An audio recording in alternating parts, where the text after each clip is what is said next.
तो दोस्तों, एक और नया दिन और मैं बलजीत परमार हाज़िर हूँ एक नई कहानी, एक नया किस्सा लेकर।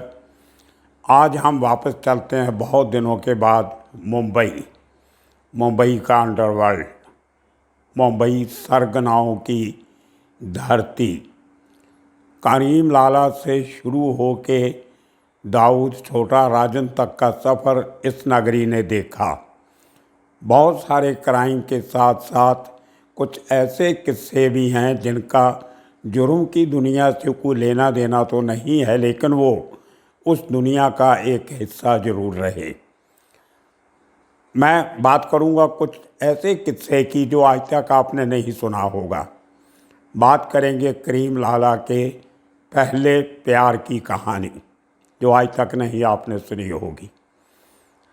एक हिंदी फिल्म आई थी, कोई शायद गाना था जब फिल्म थी, मैंने भी प्यार किया आपने किया क्या। तो इसको हम कह सकते हैं कि करीम लाला ने भी इश्क किया। बड़ी अजीब दास्तां है, बड़ी इंटरेस्टिंग स्टोरी है। आपने किस्से सुने कैसे फिल्म इंडस्ट्री के हीरोइंस के साथ अंडरवर्ल्ड के लोगों के रिश्ते। बहुत सारे केसेस हैं ऐसे। थोड़ी सी बैकग्राउंड आपको बता दूं। जितने सरगना बाद में हुए उनसे सबसे पहले करीम लाला और हाजी मस्तान एक तरह से 20-25 साल मुंबई के अंडरवर्ल्ड पे छाए रहे। हाजी मस्तान के इसके किस्से मशहूर हैं। अपनी शादी के बाद उसने सोना नाम की एक फिल्म हीरोइन से मोहब्बत की और उससे शादी की। ऐसे ही उसको घर में रखेल बना के नहीं रखा, ऑफिशियली शादी की, उसको बीवी कहा और इसको बहुत बड़ा बंगला जुहू के पौश इलाके में, जहाँ पे एक सिनेमा भी है चंदन टाकी, उसके पास लेके दिया और काफ़ी समय वो अपना उस घर में बताया करता था। मैं हाजी मस्तान की बात कर रहा हूँ। और मरते दम तक उसने सोना का साथ नहीं छोड़ा। इसी तरह विक्की गोस्वामी, ममता कुलकर्णी, भले आज के दिन में 7वीं बनने के बाद ममता कुलकर्णी इस बात से इनकार करती है कि उसने कभी विक्की गोस्वामी से शादी की थी, लेकिन आज तक पिछले 25-30 सालों से वो साथ में रह रहे हैं। और इसी तरह अबू सलेम के लव अफेयर की कहानी आप सब जानते हो। मोनिका बेदी 4 साल तक उसके साथ दुनिया भर घूमती रही और अंत में पुर्तगाल में जब अबू सलेम पकड़ा गया तो देश वापस आके उसने ये कह के अपना पल्ला छुड़ाया कि मैं तो उससे डर के उसके साथ रहती थी। वो किस्सा भी आपने सुना। इसी तरह मंडाकिनी के बहुत सारे किस्से, दाऊद भाइयों के साथ किसके साथ रिश्ते थे वो आज तक सामने नहीं आया, लेकिन इस किस्म की चर्चाएं चलती रही हैं। लेकिन इसके साथ साथ ये आज के दौर की बातें थी, आधुनिक दौर की बातें थी। मैं बात कर रहा हूँ करीम लाला के ज़माने की। आज से समझो 70 साल पहले से भी ज़्यादा की बात। तो इतने साल पहले इश्क करना उस ज़माने में बहुत अजीब सा गिना जाता था। लोग बहुत और किस्म की नज़रों से लड़का और लड़की को साथ में खड़े बातें करते देखते तो बहुत अजीब लगता था। आप सुनिए ये सब हुआ कैसे। डोंगरी में जो बच्चों की जेल है, रिमांड होम है, जिसको डोंगरी जेल भी कह देते हैं, उसके बिल्कुल पीछे दीवार के साथ जिसको डोंगरी साउथ रोड भी कहते हैं, वहाँ पे करीम लाला और उसका परिवार रहता था। उनके छोटे भाई जो थे रहीम खान, वो उस बिल्डिंग में रहते थे। कोई 6-7 फ्लोर की पुराने ज़माने की बिल्डिंग बनी हुई है। उस ज़माने पे उसका नाम कुछ और था। उस बिल्डिंग के ग्राउंड फ्लोर पे एक रहीम कैफ़े था जो करीम लाला के छोटे भाई का था, रहीम खान का, समद खान के बाप का। उसके साथ एक करीम लाला का, रहीम खान का एक ऑफिस था जो जिसमें बाद में करीम लाला ने बैठना शुरू किया। उसी लाइन में थोड़ा आगे जाके एक ट्रांसपोर्ट का ऑफिस था जो रहीम खान का था। वो ज़माना था जब करीम लाला अपने नाम पे कोई जायदाद नहीं बनाते थे। उनको शायद ये नहीं लगता था कि कोई ज़मीन जायदाद बनानी चाहिए, जो 2-3 होटल वगैरह गोडाउन वगैरह बनाए वो सब बहुत बाद में बनाए, तो कभी प्रॉपर्टी के पीछे वो शख्स नहीं भागा था। खैर 1947 के पहले, जब देश आज़ाद होने के पहले अफ़गानिस्तान से करीम लाला आते हैं तो कुछ वर्षों के बाद उस बिल्डिंग में रहना शुरू करते हैं। और वो ज़माना था जब 1947 में पार्टीशन होती है हिंदुस्तान के, 2 नहीं बल्कि 3 टुकड़े हो जाते हैं एक हिसाब से। 2 बड़े खित्ते, एक वेस्ट पाकिस्तान के रूप में चला जाता है जो आज का पाकिस्तान है, दूसरा था ईस्ट पाकिस्तान जो बंगाल के साथ का पूरा हिस्सा था, मुस्लिम डोमिनेटेड था वो ईस्ट पाकिस्तान, लेकिन पाकिस्तान का हिस्सा था। बीच में पूरा हिंदुस्तान उसको क्रॉस करके पाकिस्तान वालों को एक हिस्से से दूसरे हिस्से में जाना पड़ता था। तो ओरिजिनली ये पूरा हिंदुस्तान था, भारत देश था, कभी कोई बांग्लादेश नाम की कोई चीज़ नहीं थी। तो 1947 में जब लोगों के एक ऑप्शन दी गई कि आप या पाकिस्तान रह सकते हो या ईस्ट पाकिस्तान में रह सकते हो या हिंदुस्तान में रह सकते हो, तो बहुत सारी मुस्लिम फैमिलीज़ ने या तो वेस्ट पाकिस्तान की चॉइस कर ली, चुन लिया, या उन्होंने जो बंगाली मूल के थे, बांग्ला बोलने वाले लोग, उन्होंने बांग्लादेश जो आज बांग्लादेश है उस समय ईस्ट पाकिस्तान था, वहाँ पे रहना कबूल कर लिया। तो हिंदुस्तानी जो थे वो 3 खित्तों में बँट गए, 2 पाकिस्तान कहलाने लगे और एक हिंदुस्तान बच गया। वहाँ से बहुत लोगों ने जो बंगाल के रहने वाले थे लेकिन मुसलमान थे, हिंदू लोग तो ज़्यादा पहले ही हमारे बंगाल में थे, जिसको हम वेस्ट बंगाल बोलते हैं, उसको ईस्ट बंगाल बोला जाता था जो आज बांग्लादेश है। तो वहाँ से बहुत सारी फैमिलीज़ मुस्लिम उस ईस्ट बंगाल को छोड़ के, जो बाद में ईस्ट पाकिस्तान बन गया, वो मुंबई आ गए और हिंदुस्तान के और कई शहरों में जाके सेटल्ड हो गए। तो उनको हम बांग्लादेशी नहीं कह सकते, वो हिंदुस्तानी ही थे सब। बांग्लादेश तो 1971 की लड़ाई के बाद जब पाकिस्तान से आज़ाद हुआ तो नई सरकार ने आके उसका नाम बांग्लादेश रखा और उसके बाद हम वहाँ के लोगों को बांग्लादेशी कहने लग गए। लेकिन 1947 से लेकर 1971 तक वो ईस्ट पाकिस्तान ही था और उसके पहले हिंदुस्तान।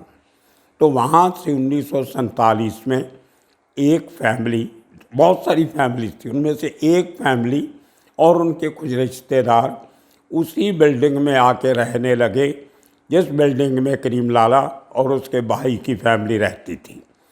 आहिस्ता आहिस्ता उन्होंने वो बिल्डिंग खरीद ली, रहीम खान ने वो बिल्डिंग खरीदी और रहीम खान की बीवी का नाम नूरजहाँ था, है आज भी है, वो सलमान की जो मदर है, सामद खान की जो मदर हैं।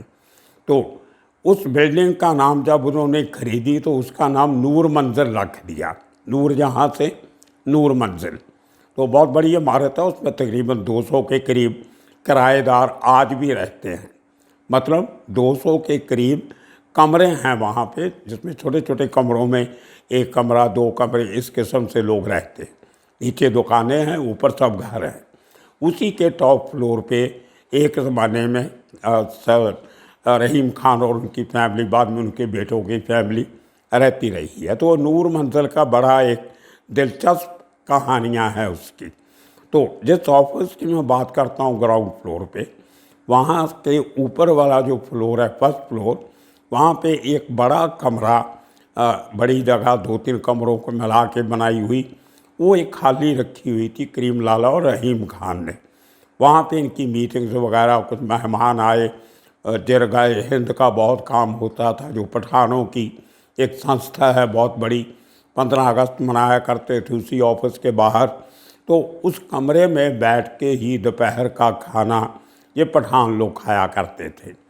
उसी बिल्डिंग के 2nd फ्लोर पे वो जो ईस्ट पाकिस्तान था वहाँ से आई हुई एक फैमिली रहती थी, जिनके पूरे घर में लड़कियाँ, लड़के, बच्चे और भी कई फैमिलीज़ उस बिल्डिंग में आके किराए पे रहने लगे। तो वहाँ से शुरू होती है करीम लाला के इश्क की कहानी। उसी सेकंड फ्लोर पे एक फैमिली की एक बेटी का नाम था फातिमा।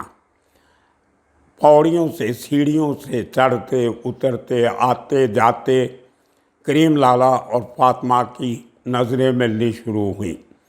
लेकिन पोजीशन अलग अलग थी। करीम लाला उस ज़माने में इतने बड़े डॉन तो नहीं थे, लेकिन काफ़ी नाम था और जरगा हिंद का कार्य सरगना होने की वजह से कुछ इज्जत भी थी, रिस्पॉन्सिबिलिटी भी थी। तो बड़ा छुप छुप के इशारे वगैरह शुरू हुए, फिर आते जाते आहिस्ता आहिस्ता बात करनी शुरू हुई। और वो लोग ज़्यादातर बंगला बोलते थे, क्योंकि ईस्ट बंगाल के रहने वाले थे। उर्दू कम बोलते थे। बांग्लादेश में आज भी लोग उर्दू कम बोलते हैं, लेकिन बंगला सब बोलते हैं। उनकी राज्य राष्ट्रभाषा जो है वो बंगला है। तो शायद शुरू में तकलीफ़ भी होती होगी। करीम लाला को बंगला नहीं आती थी और उस औरत को शायद पश्तो नहीं आती होगी। ये लोग तो सब पश्तो बोलते थे उस ज़माने में। खैर, इनका वो मिलना गिलना शुरू हुआ और आहिस्ता आहिस्ता दोनों की रजामंदी हुई और घर वालों के साथ बातचीत के बाद उनकी शादी हो जाती है। तो ये कहानी बड़ी अजीब लगती है कि इतना बड़ा डॉन अपनी मर्ज़ी से अपना जो पठानों का जो एक दस्तूर था कि पठान लोगों में ही शादी करते थे अपने कबीलों की तरह, लेकिन करीम लाला ने वो पठानों की बंदिश तोड़ी और अपनी मर्ज़ी से अपना जो उसका पहला प्यार था उस लड़की से जो बंगाल की थी, बंगालन थी बेसिकली, उससे शादी की। और उसके बाद बहुत सारे बंगाली लोग करीम लाला के नज़दीक आने लगे। एक और एक शख्स था जिसको वो भी ईस्ट बंगाल से आया था, ईस्ट पाकिस्तान से। वो करीम लाला का ख़ास मैनेजर बना बाद में, और उसको बंगाली मैनेजर बोलते थे। वो बंगला बोलता था वो भी, लेकिन करीम लाला का ख़ास आदमी हो गया। और जितना उस समय तक जो छोटे मोटे काम होते थे, जो उसको हिप्पी मैनेजर भी बोलते थे। बड़ा इंटरेस्टिंग किस्सा है। उस ज़माना था, उस समय के बाद एक हिप्पियों का ज़माना आया था, शायद बहुत से लोगों ने नहीं देखा होगा। यूरोपियन, बहुत सारे यूरोपियन वो लोग हिंदुस्तान में स्पिरिचुअलिटी की तलाश में आए। उनमें से बहुत सारे वो एक किस्म के खाना बदोश लोग थे। छोटा बस सामान लेके दुनिया भर में घूमते थे, एक झोले में अपना पूरा सामान रख के, और नशे वशे में बहुत रहते। तो उस ज़माने में नशा भी क्या होता था, भांग या चरस, जो दो चीज़ें होती थी, ये पी के वो अपना चिलम हुआ करती थी। वो हरिद्वार चले गए, कुछ लोग उनमें से साधु संतों के चेले बन गए। ऋषिकेश में बहुत बड़ा अड्डा बना लिया हिप्पियों ने। और उसी ज़माने में जो बहुत बड़े बड़े सिंगर थे जो यूरोप के, वो भी हिप्पियों से प्रभावित हो के वो भी हिंदुस्तान आने लगे भगवान की तलाश में। तो मुंबई उनके लिए हिप्पीज़ का बहुत बड़ा सेंटर था, गोवा और मुंबई वेस्टर्न इंडिया में। तो वो हिप्पी लोगों को चर्च और ये भांग चर्च वगैरह चाहिए होती थी। तो वो लोग वहाँ पे, वो जो हिप्पी मैनेजर था करीम लाला का, उसका नाम ही हिप्पी मैनेजर पड़ गया था। तो वो आदमी वहाँ पे किनारे पे बैठ के उनको भांग चर्च वगैरह पुड़ियों में डाल के थोड़ी बहुत देता था। और काफ़ी साल तक वो ये काम करता रहा। उसका एक छोटा भाई था, उसको होमगार्ड मैनेजर बोलते थे। वो होमगार्ड में था और होमगार्ड की यूनिफॉर्म पहन के जब ड्यूटीज़ लगती थी पुलिस की तरफ से, वो किया करता था। एक फ़ोटो पिछले दिनों में मैंने आपको एक एपिसोड में दिखाई थी, जिसमें करीम लाला अफ़गानिस्तान में AK-47 से फायर कर रहे हैं और उनके साथ एक छोटे कद का आदमी खड़ा है, जो बाकी वो जो एक बैग लेके जिसमें गोलियां वगैरह है यूनिफॉर्म में, वो वही शख्स है जो हिप्पी मैनेजर का छोटा भाई है। और वो होमगार्ड में था, हिंदुस्तान की पुलिस की मदद करता था। तो वो होमगार्ड भाई, वो होमगार्ड चाचा या होमगार्ड भाई उसको बोलते थे। तो इस तरह से काफ़ी सारे बंगाली लोग, ओरिजिनली जो करीम लाला का गैंग जब बनना शुरू हुआ उसमें बंगाली लोगों की बहुत कंट्रीब्यूशन है। उसकी वजह इसलिए कि करीम लाला की पहली बीवी बंगालन थी, उनका नाम था फातिमा। मैं उनको 2-4 बार मिला हूँ, ज़्यादा नहीं, क्योंकि घर से बाहर जाते नहीं थे। जब मैं घर पे गया करीम लाला के 3-4 बार, तभी मुलाकात हुई। तो बहुत बढ़िया नेचर थी उनकी। उनके आगे 2 बेटियां हुई उनकी, लेकिन करीम लाला को शायद कहीं लगता था कि बढ़ते बढ़ते उम्र के शादी के बाद 15-20 साल के बाद लगा कि एक लड़का भी होना चाहिए। तो शायद कहीं लड़के की तलाश में करीम लाला ने दूसरी शादी करवाई, और जो वो दूसरी जो बीवी थी उनकी, वो पठान थी।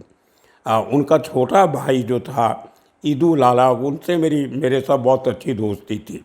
बड़ा हंसमुख आदमी था, बहुत जिंदा दिल पठान था, लेकिन बहुत यंग एज में उसकी डेथ हो गई। मैंने एक एपिसोड में ईदू लाला का किस्सा ही बताया था कि कैसे एक बार जब दारू वाले ने मुझे मारने का प्रोग्राम बनाया तो कैसे ईदू लाला ने उसमें मेरी हेल्प की और उन लोगों को धमकी दी कि बलजीत परमार का नुकसान नहीं होना चाहिए। तो लेकिन उस दूसरी बीवी से शायद कोई औलाद नहीं हुई। अल्टीमेटली फातिमा के जो 2 बेटियां थी उनकी शादी होती है। एक जफ़र भाई थे, एक अनवर भाई थे। उनके भाई थे, जफ़र भाई के भाई, एक दूसरा जो दामाद थे वो अहमदाबाद में रहते थे। तो ये उनकी फैमिली थी। आगे उनका एक बेटा है सलीम। जब अपना कोई मेल चाइल्ड नहीं था करीम लाला का, तो उन्होंने सामद खान को गोद लिया था। लेकिन 84 में सामद खान की डेथ के बाद काफ़ी सालों के बाद उन्होंने, तब तक सलीम बड़ा हो गया था, तो उसको अपना जानशीन बनाया। और आज पूरी जो उनकी जायदाद है, जो प्रॉपर्टी है, जो भी एस्टेट है, वो सब सलीम संभालता है। बहुत बढ़िया नफीस आदमी है। अंडरवर्ल्ड से कोई लेना देना नहीं, किसी के एक्टिविटी में कुछ नहीं, अपनी प्रॉपर्टी देखता है, अपने होटल गोडाउन और अपना जो काम है वो करता है। लेकिन कभी कोई ये मारा मारी वाला काम, अंडरवर्ल्ड का, क्राइम की दुनिया से कोई लेना देना नहीं है। उनका ये एक आगे एक और दामाद है गुड्डू पठान, वो आजकल बिल्डर बना हुआ, उसके साथ भी मेरी बातचीत होती रहती है। तो ये करीम लाला की फैमिली का एक वो हिस्सा है जो कभी किसी के सामने नहीं आया। दोनों बीवियां कभी किसी प्राइवेट फंक्शन में नहीं जाती थी। जो फैमिली फंक्शन होता था खाली उसमें रहती थी। कभी उनकी तस्वीर किसी अखबार, किसी टीवी पे आज तक नहीं दिखाई थी। मैं भी नहीं दिखाऊंगा, क्योंकि वो उनकी पर्सनल लाइफ थी, प्राइवेट लाइफ थी। तो ये करीम लाला का वो किस्सा, कैसे उस ज़माने में आज़ादी के टाइम पे उन्होंने शादी की, अपनी जात बरादरी से बाहर लोगों की कुछ उनको मुश्किलें भी आई होगी, भाई लोगों की, और जो पठानों का जो कबीला था उनको ये बात अच्छी नहीं लगी होगी। लेकिन करीम लाला के किसी की नहीं सुनी और अपनी उस लड़की जिसको मोहब्बत की उससे शादी की। तो ये किस्सा था करीम लाला के पहले प्यार का। आने वाले दिनों में इसी किस्म के और किस्से कहानियाँ लेके फिर हाज़िर होंगे। तब तक के लिए आप सबका शुक्रिया, धन्यवाद।